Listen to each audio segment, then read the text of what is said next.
Zdarec, pojď si se mnou udělat vynikající rajskou omáčku s hovězím masem a domácím knedlíkem.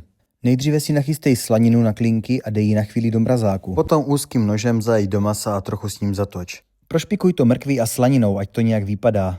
Do pánve hoď trochu slaniny a na tuku, co pustí, orestuj maso ze všech stran. Každou stranu pořádně osol a opepři. Vytáhni maso a přidej kořenovou zeleninu. Hezky ji zarestuj a nechej pomalu karamelizovat, nikam nespěchej. Následně přidej cibuli a ještě chvíli pokračuj. Po chvíli přidej koření a nechej ho rozvonět. 3 lžíce rajčatového protlaku, zarestuj a potom přidej loupaná rajčata.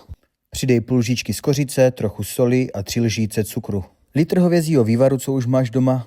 Přelej si to do nějakého pekáče, vlož tam maso a dej do trouby na 160 stupňů přibližně 3 hodiny. A jdeme na ten knedlík. Rozdrob droždí, přidej trochu vlažného mléka, trochu cukru, promíchej a nechej v teple, dokud to nezačne pracovat. Přidej mléko, vejce a postupně přisypávej mouku. Lžička soli a míchej, co ti síly stačí. Přidej nakrájené housky a vytvaruj těsto. Nechej ho v teple zdvojnásobit svůj objem. Teď už stačí vytvarovat 2 šišky a dát do vroucí osolené vody. Vařit to bude 16 minut. Po 8 minutách knedlíky otoč. Jakmile jsou hotové, vytáhni je a okamžitě je propíchej špejlí, nebo se ti smrsknou.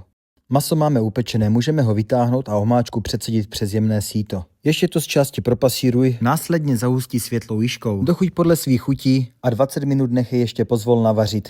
Tak a máš hotovo. Nandej si to hezky na talíř a já ti přeju dobrou chuť. Jestli se ti tohle video líbilo a chceš vidět další, budu rád, když mě budeš sledovat.